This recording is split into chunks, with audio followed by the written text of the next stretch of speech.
talk to me. Information, news, and entertainment on demand. WSRadio.com.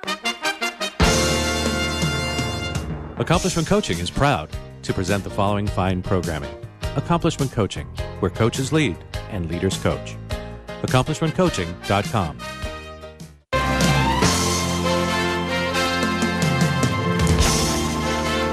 Welcome to the Wealth Building Hour.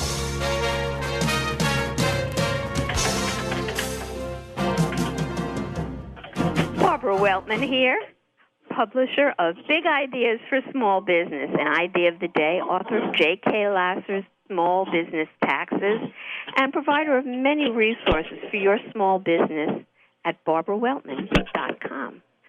Joining me now in my final radio show after 10 years is one of my friends, mentors, I would like to say, and just a great all-around guy, Jim Blasingame, who's one of the world's foremost experts on small business and entrepreneurship.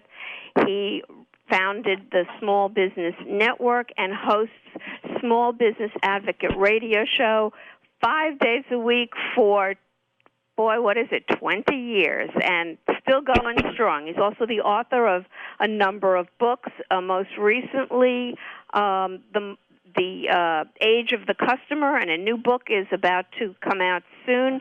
Welcome, Jim. Hey, Barbara. How you doing? I'm doing wonderfully, and I feel so privileged that you're here with me today. And what I'd like to talk about in the first segment I got a question for you. How can I mentor you while you're mentoring me? Well, you brought me on your radio show 20 years ago, and so I was learning from the best. I was learning from the master. You've got a 20th anniversary coming up in a month or so with me. Well, that's right. There you go. And so I really didn't appreciate how challenging and difficult it was to actually host a radio show. You'd think you just come on and talk, but that's not so. And I've learned an awful lot over the years from you and from my experiences, and it's just been a great run here. And I'm glad to hear you say that. We've had some fun, haven't we? We sure have, right? It's been quite a ride. Every year you come out with your wonderful predictions, and at the end of the year, and you did your 2017 predictions, and maybe we could talk about how some of them worked out. Oh yeah, well, as you indicated, for 18 years now, I have published my New Year predictions. I call them my crystal ball predictions, with my tongue only somewhat in my cheek. But what I do differently than some people is I do my predictions the first of the year, but at the end of the year I come back and reconcile them. I compare them, what I said, what I predicted, to what actually happened, and give myself a score. So that's one of the things people have commented about the most, probably more than my predictions, was that they like the idea that I sort of checked myself to see how I did, and I think the biggest thing that I predicted, that I was probably the most shocked about, I predicted that Senator Manchin with West Virginia would become a Republican this year, and he didn't. I really thought that would happen. What do you think? Well, I thought so too. He doesn't even seem to be supporting the Republican. I thought if he didn't at least change parties, he would at least support some of the Republican agenda, and he won't even vote for tax reform. That's really pretty He's more odd. of a Democrat than I thought he was. Yeah. Yeah, and you predicted that the economy would expand at 3% GDP. And you came really pretty close. I don't know why you gave yourself a negative here, because well, I do it actually. I want to be truthful. If I miss it, I miss it. But what happened? What I didn't see happening, I didn't see the first quarter, the holdover from here's a really important point, I think, Barbara. Remember how the stock market did in November, December, January, all the way through March? The stock market went absolutely nuts during that period of time, right? Absolutely. For one reason, Crazy. one reason only, because of the new president, the new administration, and because Obama was gone. Now, but notice what did not happen. The marketplace, the Main Street economy, did not come back until after the first quarter. So my point is, that's a perfect example of the difference between Wall Street and Main Street. We can't fry optimism on Main Street. We can't boil exuberance on Main Street. We can only eat sales.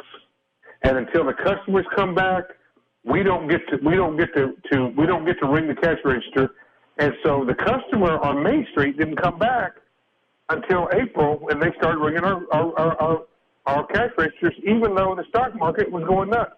To me, that was a perfect example. That was a clinic on how these days there's a complete disconnect between Wall Street and Main Street. Absolutely, and it continues. It hasn't. There's nothing to indicate that it will change going forward.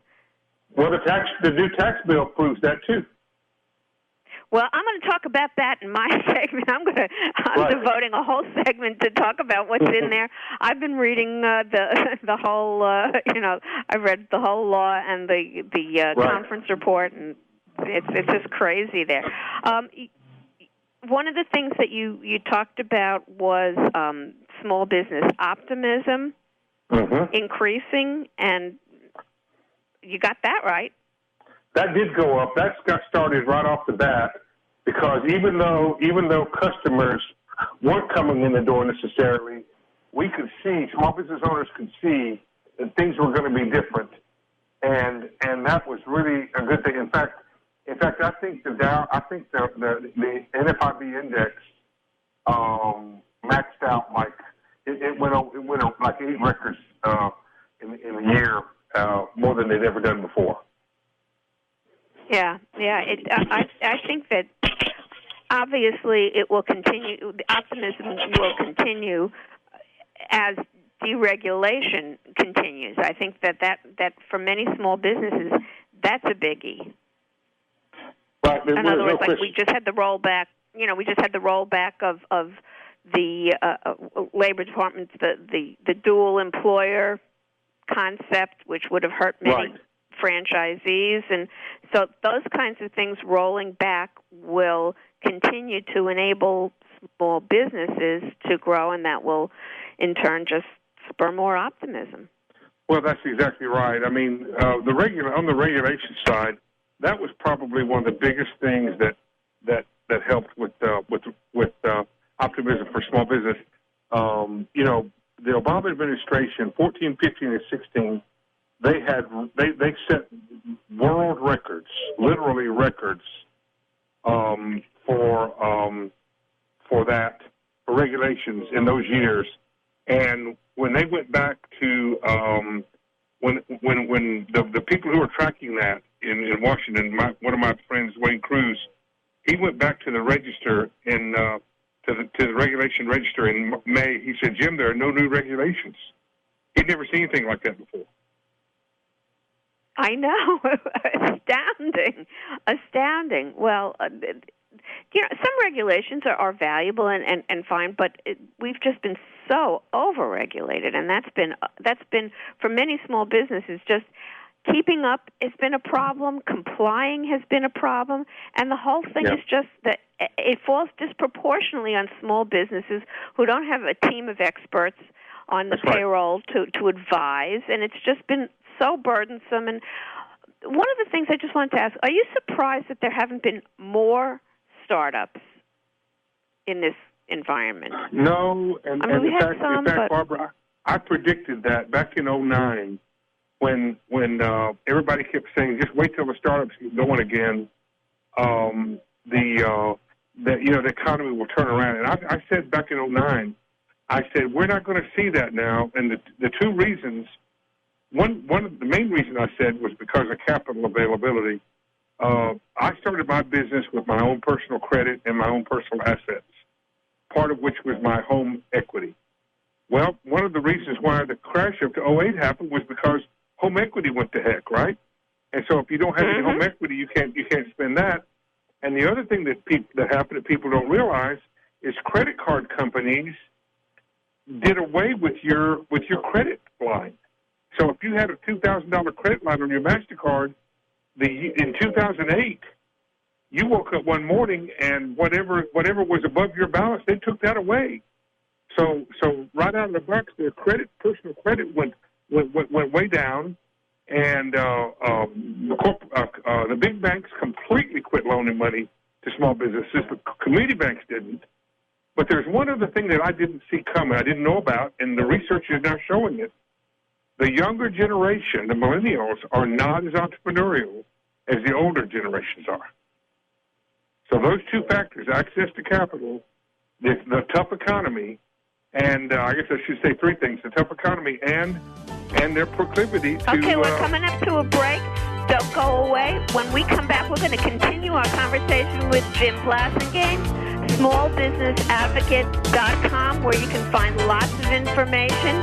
Barbara Weltman here at Big Ideas for Small Business, and more at barbaraweltman.com. We're going to look ahead when we come back. A podcast or radio show on WS Radio is a great way to create content marketing. Turn prospects into customers into raving fans. Contact Wade at WSRadio.com or call 866-WS-RADIO. One person has the power to change the world, impact millions of lives, and leave a legacy for lifetimes to come. That person is you. In the New York Times bestseller, What is Your What? Steve Olsher, award-winning author and founder of the Reinvention Workshop, reveals his proven process that has helped thousands of men and women discover, share, and monetize the one thing they were born to do. Grab your free copy now at www.whatisyourwhat.com/free. That's www.whatisyourwhat.com/free. Take a break from politics. Tune in and learn something. WS Radio shows are worth your time and are filled with tips and advice. Add us to your lunch routine, and we'll give you a meal for your mind. I raised $8,000 to build schools for South African children. After realizing how many people go hungry in San Diego, I now volunteer at a food pantry. I'm spending the next year doing volunteer projects across 3 countries and helping in ways they designate to be the most helpful. The World Link program at the Joan B. Kroc Institute for Peace and Justice recognizes the potential of youth as agents of social change. Learn how you can help youth become a generation of leaders in action at peace.sandiego.edu. Small businesses are the lifeblood of America's economy. Every Thursday, SBA Radio interviews industry professionals and is dedicated to provide small businesses with timely insights and innovations. Visit www.sbaradio.us for details. Hi, this is Rob Barnett, CEO and founder of VinVillage.com and the Wine and Dine Show on Vin Village Radio. Do you have a wine, event, product, or service to promote? Then contact VinVillage.com to reach thousands of wine lovers across the country. VinVillage connects like-minded wine enthusiasts with unique and exclusive wines, events, products, and services. To learn more, contact us on VinVillage.com. VinVillage is where wine lovers connect. Hi, Scale listener. This is David Finkel, co-host with Jeff Hoffman of Scale Your Business Radio. I wanted to let you know that our newest book, Scale, was just released and encourage you to get your copy. The book will give you 7 proven principles to grow your business and get your life back. It's for every entrepreneur who ever wondered if they really own their business or if their business owns them. It'll help you to work less by getting your business to produce more. Get your copy online or at your local bookseller. For more information, go to scaleyourbusinesstoolkit.com. Talk to me. Information, news, and entertainment on demand. WSRadio.com. Accomplishment Coaching is proud to present the following fine programming. Accomplishment Coaching, where coaches lead and leaders coach. AccomplishmentCoaching.com.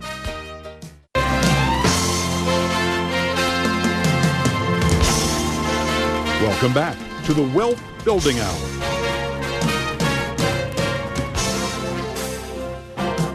Weltman here, providing resources for your small business through BarbaraWeltman.com. Joining me once again is Jim Blasingame, who's the creator and award-winning host of the Small Business Advocate Show, the world's only weekday radio talk show dedicated to small business, nationally syndicated since 1997. Jim, in the first segment, we kind of looked back, but now I'd like to look forward, if that's okay with you. Okay. And Wait, get Barbara, your take on. Can I say how proud I am of you for doing what you've done the last 10 years? And folks, Barbara's going off the radio after today, as she announced earlier, but you need to follow her. Whatever she's doing, you need to know what Barbara's up to. You'll be smarter when you do. So please don't make sure you stay with Barbara. Well, you'll hear me on the air because I'll be on your show. That's exactly right. So I'm not disappearing. Anyway, looking ahead, we had a little bit of interest rate hike in 2017. Yep. Do you think a continuing rise will have any impact on small business?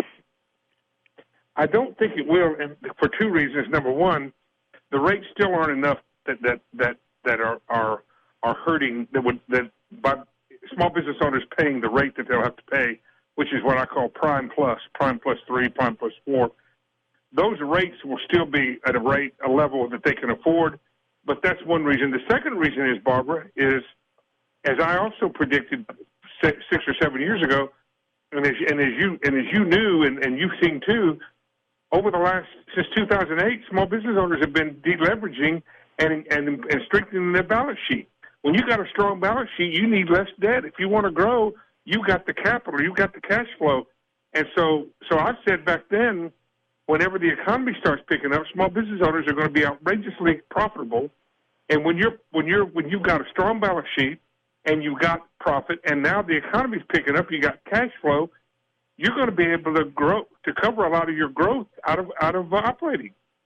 And so I think Absolutely. Even if they do borrow money, they'll borrow less than they would have, say, 10 or 15 years ago. And that's the reason why I think it's going to be the interest rate's going to be a non-issue. However, I do recommend, and I know you've done this too, I recommend that whatever you've got long-term, if you can lock in a long-term rate on real estate, I would do it now, because I can't imagine we'll ever see them as low as they are right now. I'm with you on that. It's unbelievably still relatively low, although we've passed the bottom. And if you can locked in a 3.375 rate this year, and I didn't even need it. I just went and got it. I hear you on that. What do you think about our payroll? Do you think that small businesses are going to be raising wages for their employees this year? I suspect that's going to be happening across the board, because what's happening is, in order to get people to come out of the woodwork and work, they're probably going to have to raise the ante a little bit to get them to stop not be, doing whatever they were doing before. But remember, Barbara, in the NFIB report, there are millions of unfilled, good-paying jobs in America because they can't find qualified people. And so That's right. I do believe that in order to grow, in order to find good people, in order to find enough people, they're probably going to have to raise the ante a little bit. But here's another thing that's going on simultaneously, Barbara, that wasn't the case 10 or 15 years ago. More than ever before, small business owners have technology that can help them put off, if not avoid, hiring a new employee. In many businesses, that's exactly right. Mm-hmm. So I think that'll ameliorate hiring a little bit. Yeah, I think that, unfortunately for small businesses, we're just not in a position to do things like apprenticeships and programs and such that larger companies can do. But as the job market tightens, what are we going to do to be able to attract the workers that we need? Well, I'll tell you what I think is going to happen. What I'm recommending to people is that they hire the really good people that they need, they can count on to do cross work across the different jobs that they have. And if they need to contract for other work, I'd recommend you contract out maybe your social media work, contract out some of your HR stuff, and just focus on hiring people for your core competencies. I like outsourcing, Barbara. I think outsourcing is one of the best things that ever happened to small business, whether you're doing it internally or externally, meaning you're doing it for your company or whether you are an outsourced, your product is an outsourced service. I like outsourcing. I think it's one of the great things in America, and has been now for about 25 or 30 years. So I recommend people do that they outsource as much as possible, use technology as much as possible, and only try to have the people who you pay, who are under your roof on your payroll, have those people be the ones who face the customer the most. Yeah, the personal touch is really why we want to deal with people. And right. So the people who are going to deal with our customers are key for us. What do you think about inflation and impact on our pricing? Is this the time for us to be raising prices now in anticipation of perhaps some inflation coming along? I mean, you and I remember back the days of double-digit inflation, and most business owners today probably can't recall anything like that, but for sure, so, it does have an impact on our prices.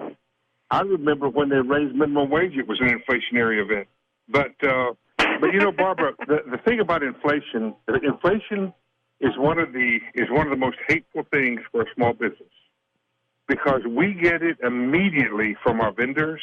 We get those price increases immediately from our vendors, and and our ability to raise our rates commensurate with expenses going up is always lags behind. So small business owners always take the hindmost when it comes to price increases. When other people, it seems like the big guys can get pricing. They have pricing power. It seems like pricing power is always a lagging indicator for small business. Yeah, but I think that it should be lesson learned that we really shouldn't sit on the sidelines when it comes to our pricing and wait to be pounded. That's exactly right, and which one of the ways to do that, and this is where management comes in. You have to have a pricing strategy. Don't just raise prices. You got to have a strategy, which means that maybe if you need to get 10% over the next 18 months, then maybe you need to do 3% increments over every 6 months, something like that, and have maybe you raise your rates on your new customers, but you don't raise them on your existing customers. I used to do that with my consulting business. My existing customers always were one raise behind my new customers. Well, absolutely, and that reflects a pricing strategy, as you point out. Whatever it is, you've got to do it. Absolutely. All right, we got about 2 minutes left. You got what's you want to share anything about your upcoming book? Oh yeah, my new book is called The Third Ingredient. The subtitle is The Journey of Analog Ethics into the World of Digital Fear and Greed. It'll be available in the spring.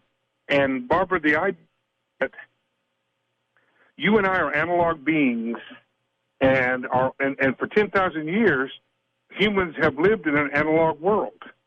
But now we're in a digital world, and the ethics that we've been using, that we've developed, our ethical world that we've developed over the last 10,000 years, is not moving fast enough for digital leverage. And so the point I'm making is the ethics that got us here are not going to get us there. And the book is all about how to help people understand that we can't take ethics for granted in the digital age. We have to think about it. It's going to be a lot more complicated. We're going to have to demand certain things from companies like Facebook and Google, and realize that when we get free things from those people, you're the product. Don't forget, folks, when they let you do things for free, whatever you're doing with them, you're the product. And if that makes you feel a little creepy, then you're justified in being creepy and feeling that way. Absolutely. Well, I think the whole point of even raising the question of ethics and it is something that many small businesses don't even think about. It's something that that is We just do it. beyond their vocabulary, Well, but something that we just do really it. is vital to success. Well, here's the thing. You asked me to be here today. You knew I would be here. I knew you would be here. Those were ethical decisions. We didn't worry about it. We didn't think about it. But as we start moving, remember the analog ethics that we have were developed at RPMs, thousands of revolutions per minute. The digital age is gigahertz, billions of cycles per second. That's a lot faster. Absolutely, but I think some fundamentals that we have, as you say, our word is our bond and things like that, have to continue, and we obviously we have to keep that paramount. That if we promise delivery on a certain time, it should mean something. If we say we're going to do something, we have to follow through. And Jim, we will. I want to thank you so much. Okay. I want to thank you for being with me today. I look forward to being on your show in upcoming segments and in the future. Not too. My annual visit is locked in, but I know. But I'll be there for my anniversary. You betcha. You betcha. Yeah. For more about Jim Blasingame, to find out about his books, go to the website, smallbusinessadvocate.com. You can listen to his radio show. It's also on iHeartRadio, so don't miss any segments there. And don't go away. After the break, we're going to come back, and I'm going to wrap up my show.